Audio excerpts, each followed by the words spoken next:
I know. I'm very late to the party, but it's about the finish, not about the winner. I don't know, man. I've been watching too much Kung Fu Panda films, so I'm trying to sound intellectual. But I watched Argylle a couple days ago, and I have a lot to decipher about this film. Starting by saying it's safe to say I was a teeny bit too excited for this film, if you ask me. Love to see where argylle stacks up in this. Hope it's a really good film. Should I have been worried when a major film didn't have like an extra early release date in my region? But maybe I'm digging too deep on this film, and I forgot to mention that the film is pretty bad. You probably already know this, but I'm just going to start with the positives. Matthew Vaughn, you really disappointed me here. Again, I'm going to mention that, but you still carried your excellent visual flair with really good transitions, and although the action had its problems, which I will get to, it was a really creative film for the most part. Like, it had really good concepts, especially with its action sequences, and also a really good execution sometimes. Like towards the end, there's this colorful action sequence that reminds me, it's like reminiscence to the first Kingsman film when Eggsy fights on the mountain, which was Matthew Vaughn at his best in this film. And there's also this ice skating sequence, which also feels very much like Kingsman, but that didn't look visually great though. Also, the editing in this film is really good. There's a part in the start where Bryce's character has this writer's block as she visualizes the story that she writes. It just pauses and erases or something like that. That was just great. And also the start where like there's this train sequence and the characters switch between the actors. I think that was really done well. And I also liked how it was done every time she blinked and the actor just changes. And I think also me as a viewer was a bit trippy with the effect. And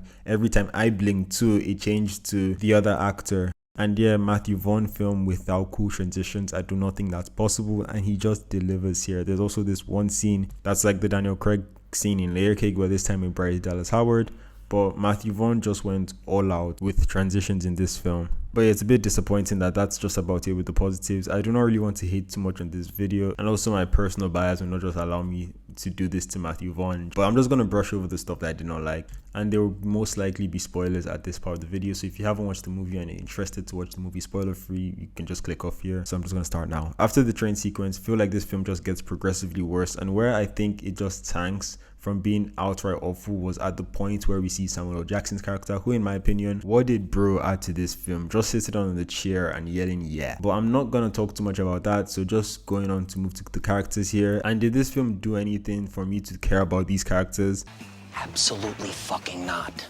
Film also tried to Mr. and Mrs. Smith me or like a Hancock me, but let's be real, nobody gave a about the relationship with Bryce and Sam Rockwell. Like, there was literally no chemistry between them in this film. And still on the characters, but a bit of a diversion here.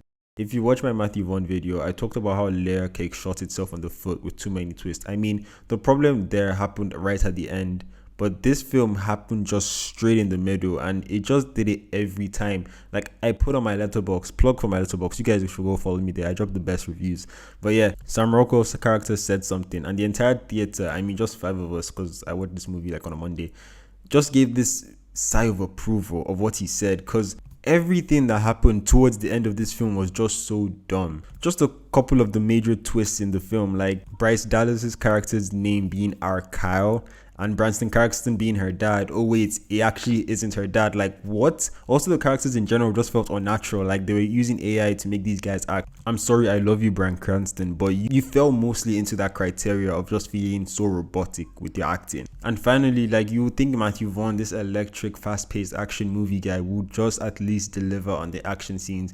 Well, as I mentioned before, he had the vision. I feel like you fall for the fact that this film was dumbed down to PG-13, especially in the train scene at the start. Like, at least me, I didn't notice, or I wasn't even bothered by that fact. But everything after that proceeded to just be this weightless, dumb action sequence. And I'm annoyed because there are so many action scenes in this movie. Like, I never thought in my life I would ever have an issue with something like that being a movie that has like 30-20 action scenes, but they just felt so repetitive and boring, and it just felt unreal. Just did not excite me at all. I will repeat it again, the concepts were good. Like, there was this ice skating bit towards the end. It was comparable to, let's say, the opening scene from Kingsman Secret Service when Sophia Boatella's character, also in this film by the way, introduces us to Samuel L. Jackson in that film. It's almost so similar, but I know Kingsman is rated R or something. It just felt more exciting compared to this that was... It wasn't bad, it was bad, let me not lie. The visual effects was not great, but it just was not as exciting. And I'm just going to end with, this film had a bunch of endings and decided to put all of them in. Luckily, I will say that the last one that the film had was the best in my opinion, but come on. I thought this film ended when they met Samuel L. Jackson. Mind you, that was not part of the bunch of endings I'm referring to. But also the main or final fights, just when they tried to upload something, like it just didn't feel, like it felt like nothing. I just didn't care. I wasn't satisfied because it just did the repetitive thing of, oh, we've completed a task, oh, we have to do another task. Like, you did that already like 5 times. Why would I care again? And the sheer audacity to tease a sequel. I don't know if he actually did something, but I read somewhere that he had a post-credit scene. I couldn't care less. I just left. I'm just going to say again, Argylle was bad. Like, I have to accept the fact that it was bad. And I feel like my first viewing of Layer Cake, I'm comparing Argylle to Layer Cake. Terrible comparison, but I'm going to compare it. My first viewing of Layer Cake, if you have watched my Matthew Vaughn video, I complained that the ending just messed it up with too many twists. But the difference between Layer Cake and this is that Layer Cake had a solid first 90 minutes before scattering everything, and upon a rewatch it was still good, just that the 90 minutes after it was awful. But like this, after 30 minutes or probably less, just destroyed itself. And I do not think, unlike Layer Cake, it will get better on a second viewing. Well, that just wraps up my rant. If you haven't watched this, I would advise you just wait for it to come out on stream and then form your own opinions.